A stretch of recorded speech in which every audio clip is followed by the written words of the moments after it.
Welcome back. There's been an increased number of police officer arrests in South Africa over criminal activities. Most recently, 2 Polokwane policemen were arrested for allegedly soliciting bribes from Zimbabweans. In another incident on Gauteng's West Rand, 4 police constables were arrested for allegedly trying to solicit a bribe from a truck owner who was allegedly carrying stolen goods. National SAPS spokesperson Lieutenant General Solomon Makgale joins us in the studio to discuss some of the steps that can be taken to address criminal activity within the police force. Thank you, Lieutenant, for joining us. Good evening. Now, first things first. The statistics are shocking, actually, for a department that's supposed to be taking care of the people of this country with regards to policing and criminal activity. Why is this happening? Well, that's the million-dollar question as to why police officers who are trained and who under oath undertake to protect the citizens of this country, undertake to ensure that there is no crime that is taking place, to investigate it, yet they end up being the ones that are committing crime. But we are not throwing our hands in the air. The reason that I'm sitting here is because police officers have been arrested for committing crime. And that is something that the leadership of this organization take very seriously, to say that we cannot have police officers in our employ that who are busy committing crime instead of fighting crime and arresting criminals.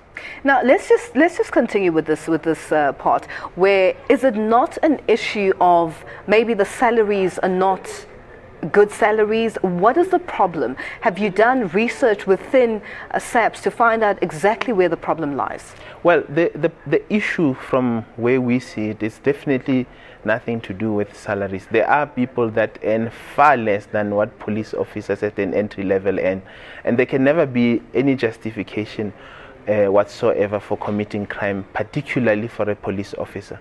Now, there are a variety of issues here at play, in that unlike other organizations where there is contact with a client, it happens in a confined space. There is a supervisor there to oversee things. Here it's 2 police officers or 3 that meet with you in a street somewhere, and they ask you questions, and then they solicit a bribe or whatever, or sometimes people even offer bribes. Now, it's difficult to manage, but it's not impossible.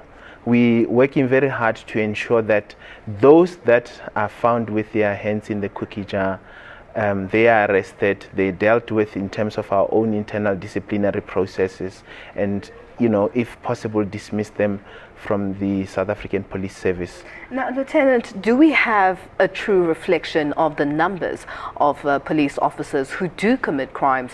And, you know, with regards to, you've just mentioned the process of them even ending up being dismissed. Yeah. But what happens thereafter?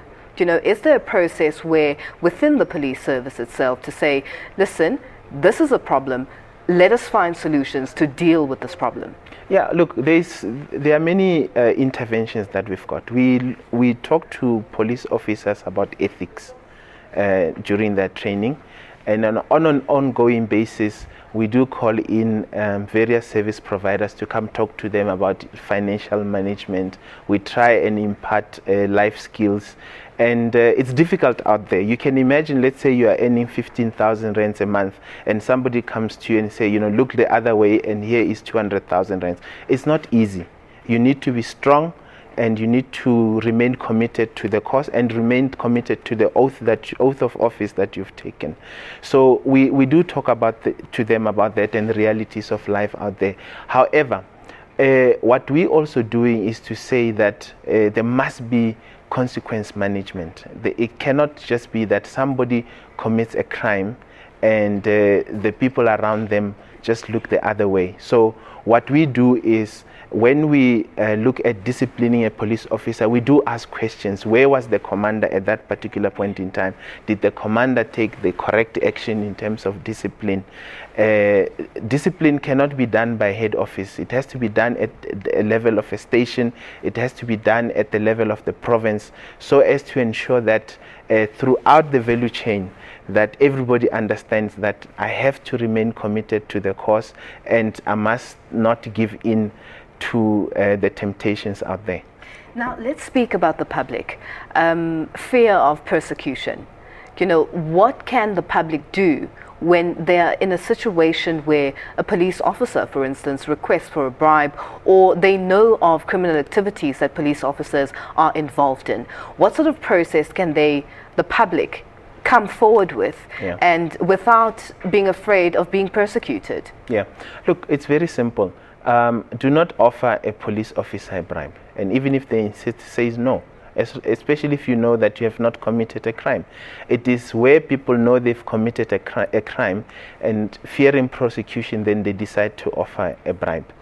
If you are aware of police officers that are involved in any act of criminality, there's a telephone number that you can phone.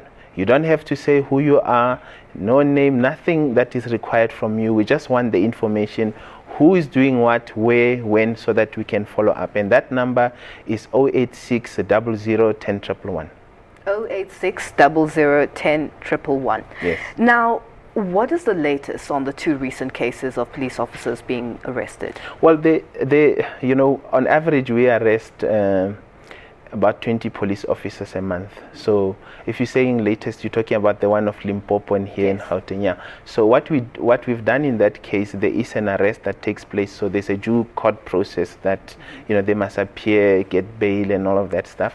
Then there is the internal disciplinary, where in terms of our own regulations, we have to issue them with a notice, which we've done, to say that we intend to suspend them. We give them time to reply. They're entitled to that in terms of the regulations, and then we follow that process. And how long does the process like that take? And you know, with the end results, apart from dismissal, are there any what is the right word to use? Sanctions. Yes. Yeah.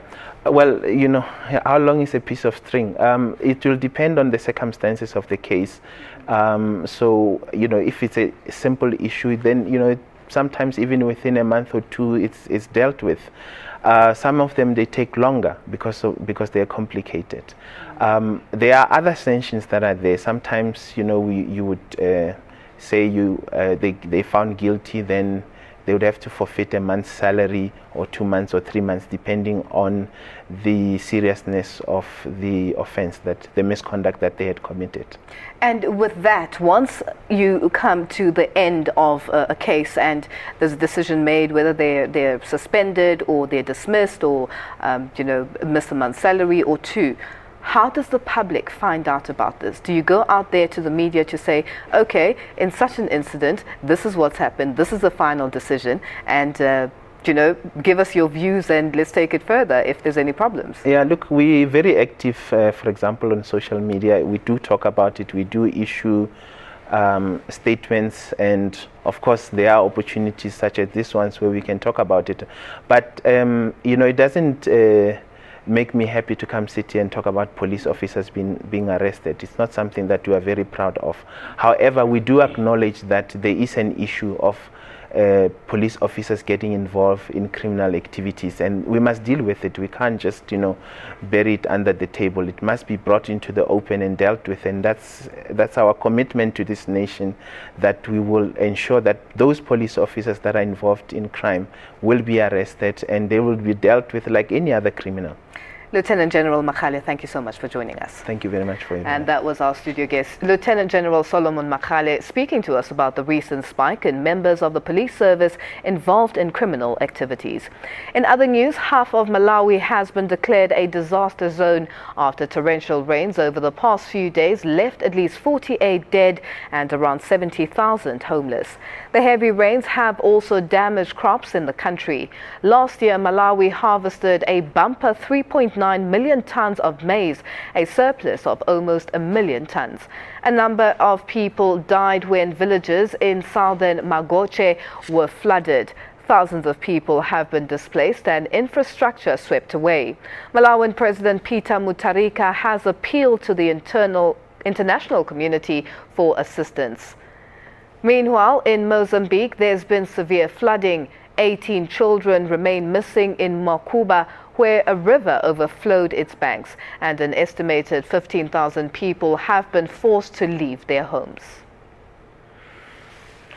Staying in Mozambique, the country's main opposition party, Renamo, threatens to boycott the inauguration of the country's incoming President Filipe Nyusi. The party stayed away from the